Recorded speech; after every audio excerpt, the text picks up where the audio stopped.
Okay, hi Jaspreet. Let's take a look at this set of essays you've sent us today, okay? So here it is. Olympics no longer important. Here's what you wrote. Experts throughout both developing, it should be the developing and developed world, are debating whether Olympics are essential in the current century. Some believe that they, that's Olympic Games, plural, some believe that they are irrelevant. Well, I personally believe that Olympic Games, S, are much more necessary in the 21st century than ever before because of the unparalleled tensions between the nations and the need to motivate the youth. Okay, I would have gotten rid of this the here, you don't need it, in front of a plural. So, and the need to motivate the youth, okay, fine. This essay will argue that Olympic Games are significant using examples from real life and Oxford University to demonstrate points and prove arguments. Okay, fine. The central reason behind the significance of Olympic Games, S, is twofold. Firstly, nations all over the globe, such as the United States, China, Russia, etc., are facing cold conflicts, and Olympic Games, here I really would have liked the Olympic Games, could resolve this tension between the nations as it allows sportspersons from all over the world to perform and compete together. Moreover, it provides a platform, get rid of the as, for various leaders to meet each other. To illustrate this, the recent Olympic Games, S, were used by President Donald Trump and leader of North Korea and the leader of North Korea to meet and resolve the tension with an S tensions in the Korean Peninsula. Therefore, it is conclusively clear that Olympic Games, S, hold water in the present century. Secondly, youngsters these days are easily distracted and are trapped in destructive habits like drugs and alcohol because they are unable to utilize their energy in a right direction. Olympic Games can act as a motivating force for individuals and drive them to follow this and represent their country with their talents and capabilities. For instance, an extensive study by Oxford, capitalized the O, shows that over 60% of the youth, is interested in Olympics, and consistent with this line of thinking is that it is important for exploring their talents. Thus, it is possible to state beyond doubt, without the that it can motivate the youth, and hence it is significant. Okay, fine. From the arguments and examples given, I firmly believe that Olympic Games are a necessity in the 21st century. It is predicted that in future these games will increasingly grow in importance. Okay. It's nice. I liked it. I think that if there was anything I wanted to see a little bit improved, it would be a little more higher level vocabulary. The vocabulary used was fine. It allowed for some flexibility, but I can't see you really used anything that could be considered less common or more advanced. It was all pretty safe. So that's something that I would like to see. Now, I should really be careful when I use the word less common. I don't mean that I want you to find some kind of esoteric language that nobody really uses. But there are a lot of collocations and such that make these essays really kind of stand out. All right, so that's the kind of language. Appropriate language, and yet a little higher level, okay? Other than that, it was lovely. You had some issues with your articles. So you had those where you didn't need them, and then you were missing those where you did need them. So that's another problem. I'd like you to revise some grammar rules on this issue. The rest of it was appropriately done. I don't really have any concerns about it. It was just those two areas, okay? So then let's move on to look at this about shoes in Europe.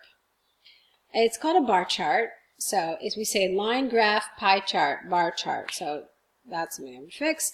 The bar chart elucidates trends in shoe purchases, plural, across various European countries in 2018. It represents sales, S, of two types of shoes.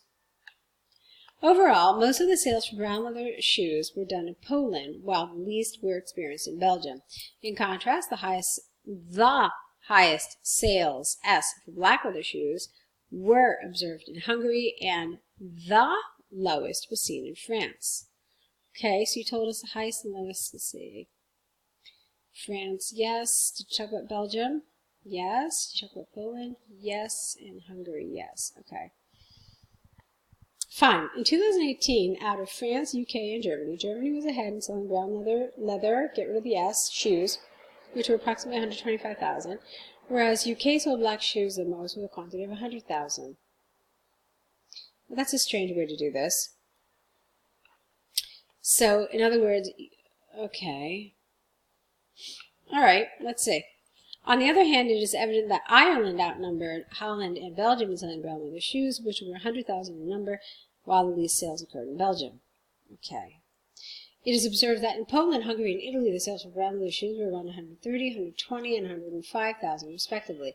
However, Hungary sold the maximum number of black leather shoes with a quantity of 140,000, followed by Italy and Poland, which sold 125,000 and 60,000 black leather shoes. Okay, let's see. All right, 171 words. Okay, so let's talk about the good news here. The good news is that your introduction was fine and your overview was fine. The other thing that I'm happy about is that you included all the countries, because that's someplace where it's really easy to mess up and leave one or two countries out. You didn't do that. It looks like you included all the countries.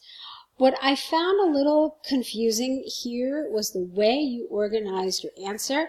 I couldn't really find any rhyme or reason. So what do I mean? I mean, you started talking about France, UK, and Germany. Why? Because you just took the list like this. You just took like the countries and said, okay, well, let me start off with these three.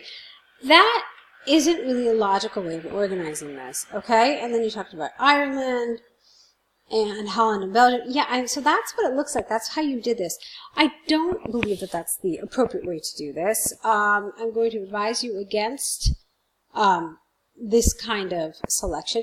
Now, there are some times where that might be relevant, but here it felt very haphazard. I was like, why is this the order for this particular chart? So I would have really done this rather differently. I would have done it looking at the numbers themselves, and rather than just like, you know, this kind of random order here. So, for example, you could have done is you could have used these side numbers here, and then you could have said that, okay, there were several countries that sold shoes between 100 and 150,000. Specifically, Hungary sold the most shoes of any country, and they were black leather shoes at 140,000. And then you could have continued to talk about black leather shoes, talking about Italy and Belgium. Okay, and then since you were talking about black leather shoes, you could have separated it like this, and then you could have said that 1, 2, 3, 4, 5 of the countries. So you could have said that countries A, B, C, D, E all were between 50 and 100,000. Specifically, the UK sold just 100,000, while Holland was the least out of this group at, what is that, like 55,000? Then you could say the only country that sold less than 50,000 black shoes was France. And then you could do something very similar for brown leather shoes. All right, so this is a really nice way to describe the data without going super crazy with too much details, but then also making sure that you've covered all the countries, that you've given all of that information that would make it understandable. Okay? So that's my feedback there. I think that's a better way to organize it. Of course, there's more than one way to organize this. I'm not trying to imply that my way is the only way. Obviously, there are more ways. But I do think that if you do something like that, it makes it clearer. Your goal, remember, is to make sure that the examiner or whoever is reading this can pretty much visualize what you're looking at without having it in front of him or her. All right, so keep that in mind when you're describing this. You have to ask yourself, like, okay, if I were going to draw this based on my description, could I draw it with some sort of accuracy? All right, and that should be kind of a guiding principle with these. A lot of it was good, though, so you're on the right track, okay? But like I said, for me, it was the organization of your ideas that it didn't seem appropriate to just go, you know, down the row like this. All right, go ahead and correct these, and let's see what you write for us in the next set. Looking forward to it, so good luck.